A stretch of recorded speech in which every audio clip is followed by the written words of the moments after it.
السلام علیکم جی حضرات، کیسے ہیں آپ؟ ٹھیک ٹھاک؟ اللہ کرے آپ ہمیشہ خوش و خرم اور آباد رہیں۔ تو آج کی جو اسٹوری میں کنٹینیو کرنے جا رہا ہوں وہ اسی دن کی اسٹوری ہے جو میں اس دن آپ کو بتلا رہا تھا، اور بارش کی وجہ سے میں کمپلیٹ نہیں کر پایا تھا۔ اور یہ اسٹوری ایک کالج بوائے، ایک مدرسے کے لڑکے اور ایک لڑکی کے درمیان۔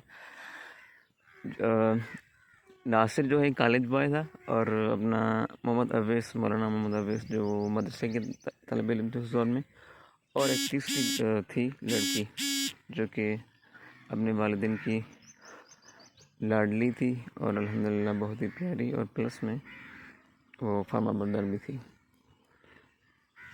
اس دن میں نے کہانی جہاں پہ چھوڑی تھی، بارش کی وجہ سے چھوڑی تھی، جو کہ ہوا کچھ یوں تھے کہ جب ان کا رابطہ ہوا، ناصر کا رابطہ ہوا سارا سے، تو پھر ناصر نے ایسا سارا سے کانٹیکٹ کرنے کی کوشش کری، اور ڈی پی جو وہ یوز کیا کرتا تھا وہ تھی محمد اویس کی، جو ان دنوں میں وہ طالب علم تھے مدرسے کی۔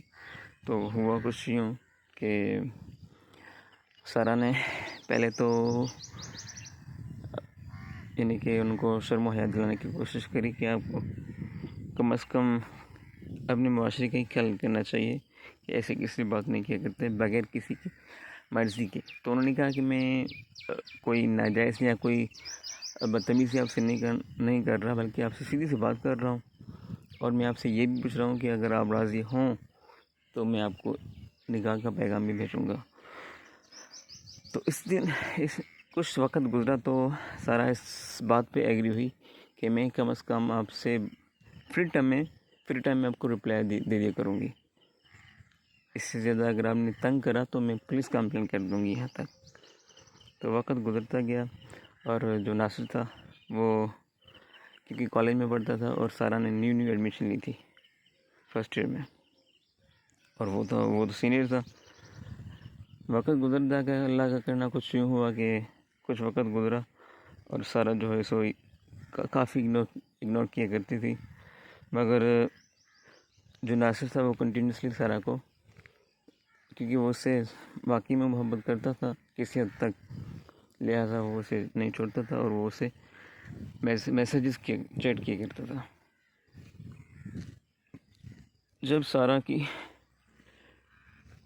ایف اے ہو گئی، اس کے بعد والدین نے کہا کہ اب اگر آپ نے گریجویشن کرنی ہے تو ٹھیک ہے، ورنہ ہم آپ کو کہیں گے کہ آپ ابھی سے نکاح کر لو، شادی کر لو۔ تو انہوں نے کہا کہ کیا ہو گیا ہے، اتنی چھوٹی سی عمر میں نکاح کیسے کر سکتی ہوں، میں نے ڈیزائننگ کا کورس کرنا ہے، XYZ کچھ اور بھی۔ تو انہوں نے کہا کہ ٹھیک ہے، آپ بھلے گریجویشن کر لو، اس کے بعد ہم دیکھ لیں گے، مگر یہ ہے کہ اپنی جو رشتہ داریاں ہیں اس میں آپ دیکھ لو، اگر کوئی لڑکا آپ کو اچھا لگے تو۔ سارا اس بات کو اگنور کرتے ہوئے اپنی زندگی کو آگے بڑھاتے ہوئے، یعنی کہ وہ کبھی کبھار اس کو رپلائی بھی کر دیا کرتی تھی ناصر کو، اور ناصر جو ہے وہ اپنی دوستی بڑھا رہا تھا اپنا مولانا اویس سے، کبھی کبھار وہ ان کے ہاں مدرسے میں چلے جایا کرتا تھا، اور اویس کی جو پرماننٹ ریزیڈنسی وہ گاؤں کی تھی، کراچی کی نہیں تھی۔ وقت گزرتا گیا، ایک دن کیا ہوا کہ وہ جب سارا ان سے تھوڑا سا مطلب کچھ جو ہوتا ہے نا فری ماحول، فری اینڈ ان سے نارملی چیٹ جب ہوئی، تو ایک دن کیا ہوا کہ مولانا اویس آئے ہوئے تھے اپنا کسی مال میں کسی دوست کے ساتھ، اور وہ بالکل بھی سادہ بندے تھے، اور وہ دنیا داری سے اتنے باخبر نہیں تھے جتنا کہ ہونا چاہیے آج کل۔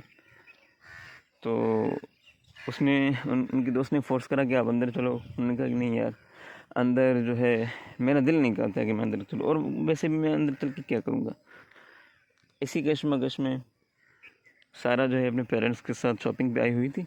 سارا نے جب دیکھا کہ ایک مولانا صاحب باہر کھڑے ہیں، اور پہلے تو وہ پیرنٹس کے اندر چلی گئی، مگر پھر سے واپسی آ گئی، باہر آئی، اور انہیں ایکسکیوز کرا، مگر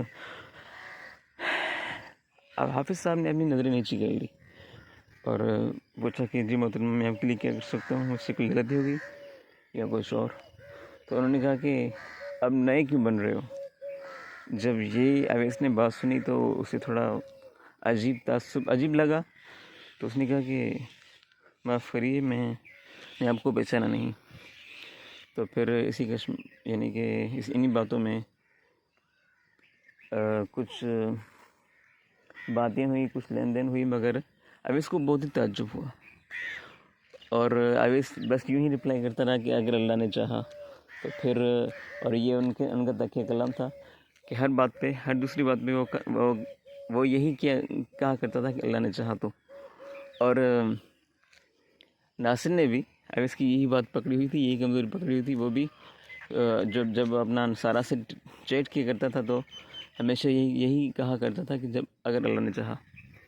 تو پھر تو اس کو یقین ہو گیا کہ یہ وہی بندہ ہے جس سے میں چیٹ کرتی ہوں. اچھا، زیادہ ان کی گفتگو آپس میں نہیں ہو پائی، اور یہ ہوا کہ زیادہ سے زیادہ 5 منٹ پھر انہوں نے سارا کے پیرنٹس نے کال کی تو سارا اندر چلی گئی. اس کو بہت تعجب ہوا، اویس کو، مولانا اویس کو بہت تعجب ہوا کہ یہ ماجرا کیا ہے. اور پھر اسی دوران ان کا ساتھی بھی آ گیا اور وہ چلے گئے. مگر اس کو یہ کہانی سمجھ میں نہیں آئی، اور بعد میں سارا نے کہا کہ اگر آپ اس کو چیٹ پہ کہا، اگر آپ نے یہی رویہ اختیار کیا میرے سے، جو آج روکھا پنا آپ نے میرے سے اختیار کیا، تو آگے آپ سے اچھا نہیں ہوگا، اور میں آپ کو پٹوا بھی سکتی ہوں. ناصر تھوڑا سا پریشان ہوا تھا یہ ماجرا کیا ہے، مگر اس نے اگنور کر دیا اس بات کو بھی. وہ چیٹ تو اچھے سے کرتا رہا. پھر وقت گزرتا گیا، تینوں کی لائف جو ہے وہ آگے موو آن کرتی گئی. یہ ناصر جو ہے، اس دوران کبھی بھی ناصر ان کو فیس ٹو فیس ملا نہیں تھا سارا سے. اور ناصر کی گریجویشن کمپلیٹ ہو گئی. ناصر جو ہے وہ ایم ایس کے لیے غالباً اسی شہر میں تھا. اور جب ڈیزائننگ ایسے کرتے کرتے ان کی ڈیزائننگ کمپلیٹ ہونے لگی سارا کی جب ڈگری کمپلیٹ ہو گئی تو پھر پیرنٹس نے کہا کہ بیٹا اب ہم آپ کو ایسے نہیں رہنے دیں گے، بلکہ آپ نے جو ہے وہ انگیجمنٹ کرنی ہوگی، شادی وغیرہ کرنی ہوگی. تو انہوں نے اپنے پیرنٹس کو بتلا دیا، جو بھی کہانی تھی وہ بتا دی کہ میں ایک لڑکی کو پسند کرتی ہوں. اور کیونکہ وقت جب انسان جو ہے نا وہ ان سے لیا ہوا ہے، مانوسیت وہ ایک بہت ہی اعلیٰ چیز ہوتی ہے جو کہ انسان کی زندگی میں ایک اہم کردار ادا کرتی ہے. میں ایک لڑکی کو پسند کرتی ہوں، مگر ہے وہ بالکل سادہ سیدھا. اور اب ناصر نے اب اس کی پوری حقیقت بتلا دی کہ میرے پاس کچھ بھی نہیں. ایون میں ایک دیہاتی لڑکا ہوں، اور میرے پاس اپنا شہر میں رہنے کے لیے کوئی ٹھکانہ تک نہیں ہے. تو ساری سچائی جو ہے وہ سارا نے اپنے پیرنٹس کو بتلا دی. انہوں نے کہا کہ ٹھیک ہے. پیرنٹس نے پہلے تو انہیں بہت فورس کرا کہ آپ کیا کر رہے ہو، اپنا زندگی کا لائف کا اتنا بڑا ڈیسیژن آپ نے خود لے لیا اور ہمیں بتایا تک نہیں. مگر سارا نے یہی بات کی کہ میں ان کی سادگی سے انسپائرڈ ہوں. ٹھیک ہے. اور پھر ان کے ابو نے، ان کے والد نے جا کے معلومات کری اپنے اسی ایریا کے جامعات میں. تو ان کے ایک بہت ہی عزیز مفتی صاحب تھے، ان کی بہت ہی قریبی تھے. وہاں سے معلوم ہو گیا، ایک نہیں تو دوسرے جامعہ میں معلوم ہو گیا کہ اویس صاحب ابھی پڑھا رہے ہیں اور وہ یہیں اسی شہر میں ہیں. اس کے بعد یہ ہوا کہ مفتی صاحب سے ان کے ابو نے والد اپنا ملاقات کری اور انہیں حقیقت بتلا دی، اور کہا کہ ہماری بیٹی جو ہے ان صاحب سے نکاح کرنا چاہتی ہیں. اور اویس صاحب وہ ان دنوں میں پڑھانا شروع ہو گئے تھے. پھر مفتی صاحب نے اویس کو بلوایا اور بولا کہ بیٹا یہ صورتحال ہے، ایک لڑکی آپ سے نکاح کرنا چاہتی ہے اور وہ آپ کو جانتی بھی ہے. اویس کو تعجب بہت ہوا، مگر انہوں نے کہا ٹھیک ہے، اگر نکاح کی بات ہے تو میں اپنے والدین کو یا ان سے پوچھ لیتا ہوں یا ان کو بلا لیتا ہوں. اور جب مفتی صاحب نے انہوں نے کہا کہ آپ کی نکاح تک کی بات آ گئی ہے، یہاں تک نوبت آ گئی ہے، تو انہوں نے اف بھی نہیں کرا، اور یہ ضرور کہا کہ میں اپنے والدین کو بلا لیتا ہوں یا پھر ان سے اجازت لے لیتا ہوں. کیونکہ جو مدرسہ کے طلبہ اور اساتذہ ہوتے ہیں نا، وہ بہت ہی سیدھا مزاج ہوتے ہیں، سمپل مزاج ہوتے ہیں، مگر اپنے پیرنٹس کو بہت عزت دیا کرتے ہیں. اور اسی دوران وہ اس کے پیرنٹس بھی آ گئے، مگر ان کی رہنے کے لیے کوئی خاص جگہ نہیں تھی، اور سارہ کے ابو نے پورا کا پورا کر دیا تھا انتظام، مگر ایک شرط رکھی ان کے والدین سے کہ آپ کا بیٹا جو ہے وہ یہاں پہ رہے گا شہر میں اسے جو اپنا بنگلو ہمیشہ کے لیے اپنی بیٹی کو جیسے میں دے رہا ہوں۔ مگر اویس کی ضد یہی تھی کہ میں جو ہے ایک روپے کی بھی مدد نہیں لوں گا اپنے سسرال میں سے۔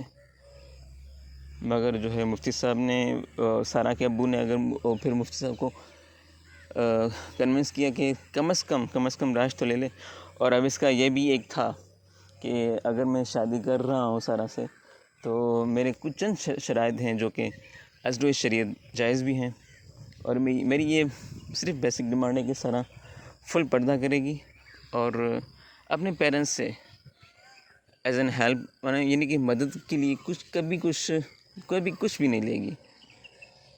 جب انہوں نے زیادہ فورس کیا تو وہ کم از کم صرف ایک چھوٹا سا اپارٹمنٹ تھا غالباً یا پھر بنگلو تھا، وہ وہاں پہ ان کا نکاح ہوا، مدرسے میں ان کا نکاح ہوا، اور سارہ آج بھی اپنے پپا کی دی ہوئی فلیٹ میں یا اپارٹمنٹ یا پھر اس میں رہتی ہے، اور مولانا عابد صاحب وہیں پہ پڑھاتے ہیں۔